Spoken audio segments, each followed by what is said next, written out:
തിരുവനന്തപുരം പാപ്പനംകോട് ഇടഗ്രാം കേന്ദ്രമാക്കി സേവാഭാരതിയുടെ പുതിയ ആശ്രയ കേന്ദ്രം ആരംഭിക്കുന്നു. ആശ്രയ കേന്ദ്രത്തിന്റെ ഉദ്ഘാടനം മുൻ DGP TP സെൻകുമാർ ഉദ്ഘാടനം നിർവഹിക്കുകയാണ്. പദ്ധതിയുടെ ഭാഗമായി PSC കോച്ചിംഗ് സെന്റർ, തയ്യൽ പരിശീലനം, പാലിയേറ്റീവ് കെയർ സെന്റർ തുടങ്ങിയ പദ്ധതികൾ ആരംഭിക്കുന്നുണ്ട്. തത്സമയത്തിലേക്ക് സാഹചര്യം ഒരുക്കുക എന്നുള്ളത് നമ്മുടെ തന്നെ കർത്തവ്യമാണ്.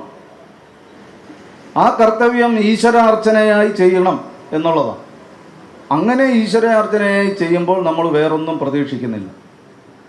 എന്തെങ്കിലും ഒരു സേവനം ചെയ്യാൻ വേണ്ടിയിട്ടാണ് നമ്മൾ സേവാപ്രവർത്തനം ചെയ്യുന്നത്. അങ്ങനെയല്ല, എന്തെങ്കിലും എനിക്കിപ്പോൾ ഒരു സേവനം ചെയ്യണം, അതിനുവേണ്ടി സേവനം ചെയ്യുന്ന ഒരു ശൈലിയുമല്ല പൊതുവെ നമ്മൾ സ്വീകരിക്കുന്നു. ഇപ്പോൾ നേരത്തെ സൂചിപ്പിച്ചു, നമ്മുടെ പ്രവർത്തകർ ഒരുമിച്ച് പോകും. പ്രത്യേകിച്ച് നമ്മുടെ മുകുന്ദേട്ടനെ പോലെയുള്ള മുതിർന്ന പ്രചാരകരായിരുന്ന സ്വർഗീയ മുകുന്ദേട്ടനെ പോലെയുള്ള കാര്യകർത്താക്കൾ, പ്രസന്നമൂർത്തി സാറ്, അവരൊക്കെ അന്ന് ഒരു സേവനം ചെയ്യാൻ വേണ്ടി സേവാഭാരതി പ്രവർത്തനം ആരംഭിച്ചതല്ല. മുട്ടത്ര പോലെയുള്ള ഒരു പിന്നോക്ക പ്രദേശത്ത്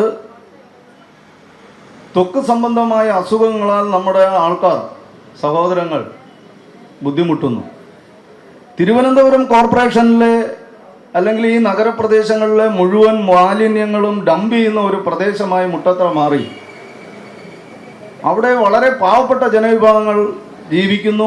അവരുടെ ഇടയിൽ ലഹരിയുടെ പ്രവർത്തനം, അതുപോലെ തന്നെ സാമൂഹ്യ വിരുദ്ധ പ്രവർത്തനം, സമൂഹത്തിൽ അധപ്പതിച്ചു പോകുന്ന ഒരു ജനവിഭാഗമായി മുട്ടത്ര പ്രദേശത്തുള്ളവർ മാറിയപ്പോൾ സംഘത്തിൻ്റെ കാര്യകർത്താക്കൾ അതിനൊരു പരിഹാരം കാണണമെന്നുള്ള ഒരു ചിന്തയുടെ അടിസ്ഥാനത്തിൽ ചെറിയൊരു പ്രവർത്തനം തുടങ്ങി. അവിടെ ഒരു മെഡിക്കൽ ക്യാമ്പ് ഡോക്ടർ പ്രസന്നമൂർത്തി സാറിൻ്റെ നേതൃത്വത്തിൽ ആരംഭിച്ചു. ആ പ്രവർത്തനം അവിടെ മെഡിക്കൽ ക്യാമ്പ് ഇത്തരം ത്വക്ക് രോഗമുള്ള ആൾക്കാരെ കണ്ടെത്തി അവർക്ക് സൗജന്യമായ ചികിത്സ നൽകി. അപ്പോൾ അവിടെയുള്ള കുട്ടികൾ വിദ്യാഭ്യാസത്തിന് പ്രാമുഖ്യം കൊടുക്കുന്നില്ല എന്ന് മനസ്സിലാക്കി അവിടെ നമ്മളൊരു പ്രൈമറി സ്കൂൾ ആരംഭിച്ചു, വിദ്യാഭ്യാസ പ്രവർത്തനം ആരംഭിച്ചു. ഈ തരത്തിലാണ് സേവാഭാരതിയുടെ പ്രവർത്തനം നടന്നത്. ഈ പ്രവർത്തനം മുന്നോട്ട് പോകുമ്പോഴാണ് തിരുവിതാംകൂർ രാജകൊട്ടാരത്തിൽ നിന്ന് ഈ പ്രവർത്തനങ്ങൾക്കൊക്കെ ഒരു ആംബുലൻസ് വേണം എന്ന് മനസ്സിലാക്കേണ്ടതുകൊണ്ട് നമുക്കൊരു സേവാഭാരതിക്ക് ഒരു ജീപ്പ് തരുന്നത്. നമുക്കറിയാം, ഒരു ജീപ്പ് ആദ്യകാലങ്ങളിൽ സേവാഭാരതിയുടെ പേരിലോടുന്നത്.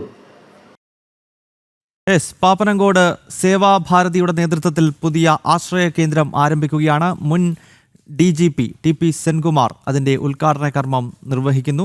തത്സമയ സംപ്രേഷണമാണ് കണ്ടത്.